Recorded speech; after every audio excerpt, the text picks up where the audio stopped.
Hi guys, magbalhin ta guys sa mga anak sa rabbit nga aksidente siya nakaanak na wala siya kuan nest katong yang salag guys. Wala tay box, kasi tawagan na nest box.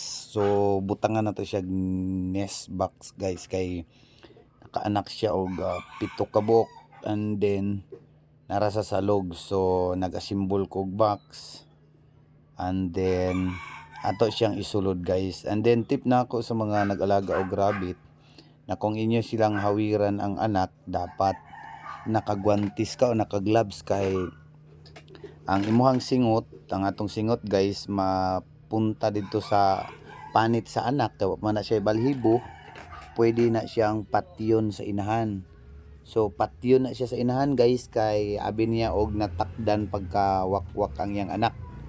So ang treat mong good sa rabbit sa tao guys, sa baho sa atong singot o baho sa tao, wakwak na para sa ilaha, kay kaunon man sila, di ba?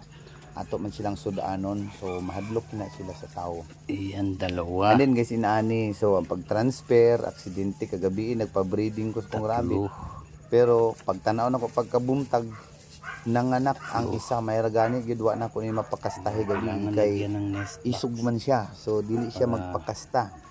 Hindi gigilawin yung ating mga pagtanaw na ko pagkabuntag, pagpamahog na ko, nagkaalat na iyang mga anak 7 ka buok guys. O diba, so mga liwat kayo sa liwat kayo sa S100 ang mga anak, liwat sa iyang breeder kasi o diba, ato nang ibutang na iyang mga balibo diha nga hinulbot sa iyang inahan, sa iyang balibo, kay mo nang pang iwas tugnaw sa iyang mga anak guys. So inana siya guys, butangan ginato siya og nest box or salaganan niya nga box, kay para safe gid ang mga anak sa pagkuan, pagkatulog nila. So safe sila, sa di sila tugnawon guys.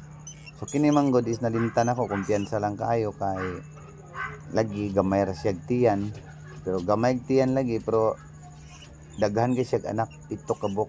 So kini siya is ordinary lang ni siya nga rabbit, kining nanganak, pero gi-crossbreed na ako siya og hybrid nga rabbit kanang S100 nga breeds. So ako po siyang gipahakan ning iyang balay, kay gamay kay ang purtahan, di kasulod ang nest box niya. So tip na ko guys sa mga mag-alaga og rabbit, kinahanglan gid siya na ay box sa iyang anakanan, and then ang pagpa-breeding niya gabi, and then kausa, kaduha, katulo, pwede kausar guys, patakalan siya. And then hulat na lang din ta og 27 to 30 days manganak na rin atong mga rabbit. So bawi sa kayo siya sa bahog guys, kay ang rabbit karon kaning mga bag-ong na tao 12 days old, kuan na siya 250 pesos. So bawi kay siya kung mag-alaga tag rabbit, no, kay kuan man siya. So bibi pa lang siya, mahalin na siya dito. So inani ra guys ako ang mga style sa mga kulungan, di ba?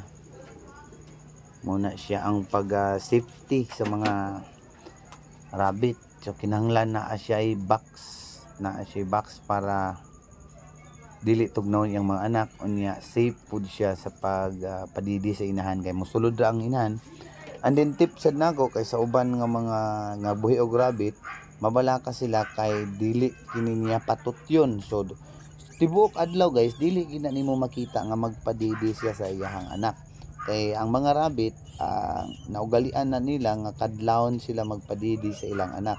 So ini ka kadlawon guys, ila nang busugon og ayo, and then pagkabuntag pasagdan na nila.